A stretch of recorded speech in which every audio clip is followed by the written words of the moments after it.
Chegamos ao livro de Mórmon, que cobre 64 anos e é o que Mórmon escreveu pouco antes de terminar seu registro para unir as coisas e nos falar sobre si mesmo. Depois de 300 páginas do livro de Mórmon, o profeta Mórmon agora nos fala sobre sua própria época e povo.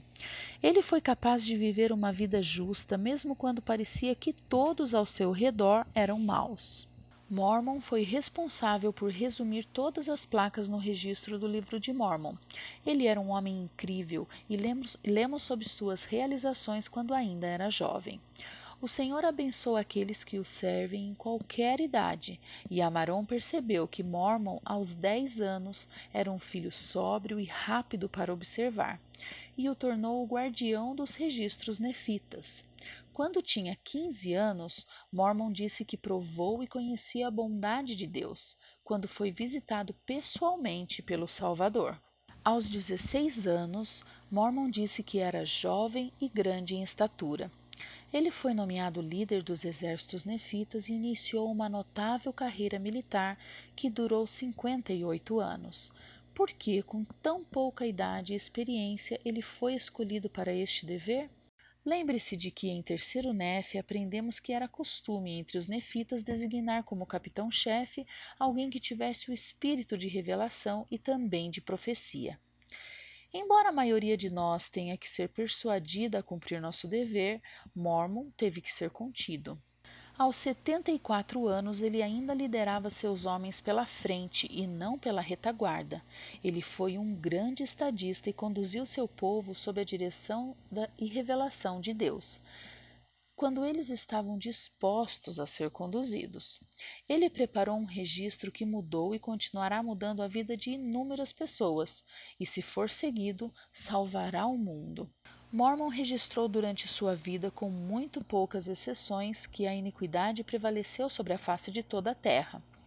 Ele descreveu a futilidade das batalhas e destruições das guerras e escreveu sobre a depravação repetida dos nefitas, pois apesar da grande destruição que pairava sobre meu povo, eles não se arrependeram de suas más ações. Mórmon foi proibido de pregar aos nefitas quando eles endureceram o coração e se rebelaram deliberadamente contra Deus. A terra foi amaldiçoada por causa deles, e os 3 discípulos nefitas que desejavam permanecer na terra até a segunda vinda do Salvador foram tirados. Não houve mais milagres e curas e o Espírito Santo não teve influência sobre as pessoas porque eram muito iníquas. Mórmon regozijou-se ao ver o povo lamentando, mas quando viu que sua tristeza era porque o Senhor não permitiria que eles se alegrassem com o pecado, ele sabia que era em vão.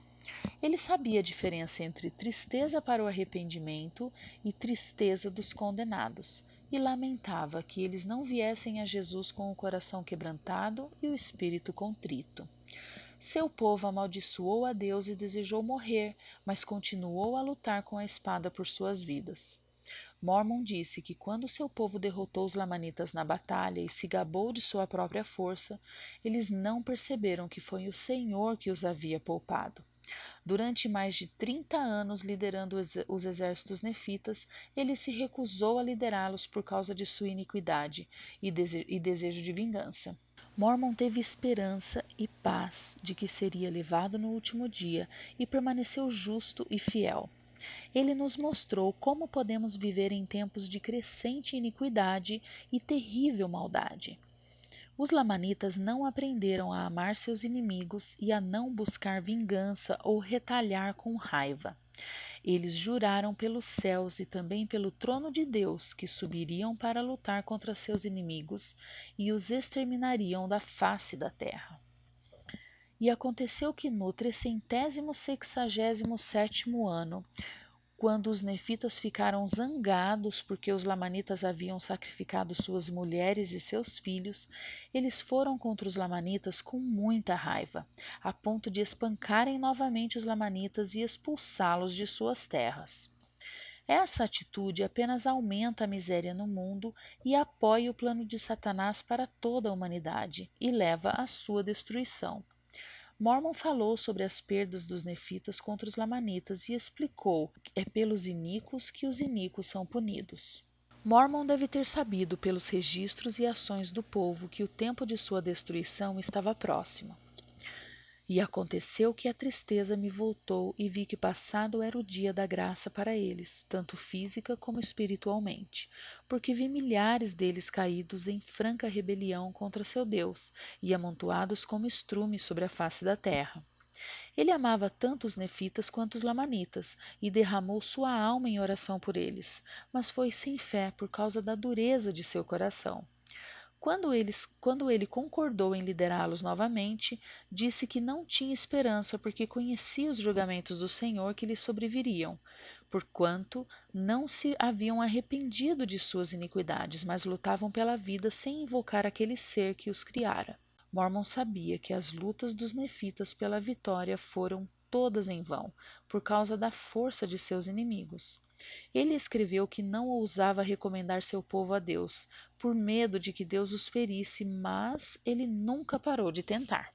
Chegou o momento em que Mormon soube que a iniquidade dos nefitas havia removido toda a esperança da ajuda do Senhor, e escreveu: Recusei-me totalmente desde então ser comandante e líder deste povo por causa de sua iniquidade e abominação. Ele se recusou a ir contra seus inimigos, como o Senhor havia ordenado, e foi uma testemunha ao mundo de tudo o que ele viu e ouviu segundo o Espírito. Ele comparou os nefitas a um navio sem vela ou âncora, e ao contrário deles, Mormon usou o Evangelho tanto como uma vela, que nos leva adiante ao longo do caminho que conduz à vida eterna, quanto como uma âncora, que nos mantém seguros neste caminho. Embora Mormon vivesse em um mundo muito iníquo, ele recebeu ajuda e instrução dos seres justos, incluindo Amaron, os 3 discípulos nefitas que o visitaram e ministraram a ele, e de Jesus Cristo. Mormon pegou as placas do Monte Sim e escondeu-as no Monte Cumora. Ele explicou por que manteve os registros, para que saibais que todos deveis comparecer perante o tribunal de Cristo para ser julgados por vossas obras, para que acrediteis no Evangelho de Jesus Cristo, para dar testemunho de que Jesus é o próprio Cristo e o próprio Deus, para persuadir todos os confins da terra a se arrepender.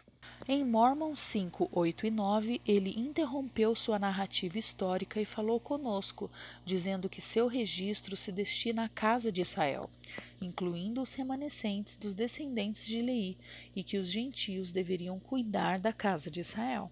O tempo finalmente chegou em que sua sociedade não poderia mais ser recuperada por meio do arrependimento, e eles desistiram de seu direito de ocupar esta terra prometida por meio de sua desobediência. Mormon tinha 74 anos em sua última batalha, e quando ela acabou, 24 sobreviventes se reuniram no topo de Cumora e foram as testemunhas solenes finais dos julgamentos de Deus. A terra, por quilômetros em todas as direções, estava coberta de corpos, milhares de corpos de homens, mulheres e crianças mortos, todos sacrificados nos altares da iniquidade nefita. A angústia de Mormon com essa visão se estende através dos tempos até nós, dilacerando nossos corações e almas com um reflexo de sua própria tristeza. Se vocês tivessem se arrependido antes que esta grande destruição viesse sobre vocês, mas eis que se foi. O Pai eterno do céu conhece sua condição, e ele o faz segundo a sua justiça e misericórdia. Após a batalha de Cumora, os lamanitas caçaram os 24 nefitas restantes e mataram todos, exceto Moroni. Por causa dessa grande calamidade, a nação nefita foi completamente destruída. E estes são os capítulos 1 a 6 de Mormon no livro de Mormon, outro testamento de Jesus Cristo. Gostamos de ler seus comentários todas as semanas. Você pode ajudar a apoiar a criação desses vídeos aproveitando o quebra-cabeças de atividades e páginas para colorir no site Ponderfun Etsy, mostrado na descrição abaixo. Procure anúncios semanais nos próximos vídeos e brindes em nossa página do Facebook do Ponderfun, que você pode curtir e compartilhar. Se você gosta desses vídeos, compartilhe com quem você acha que possa gostar deles e continuaremos fazendo novos. Obrigado novamente por assistir e encontre algum tempo esta semana para refletir.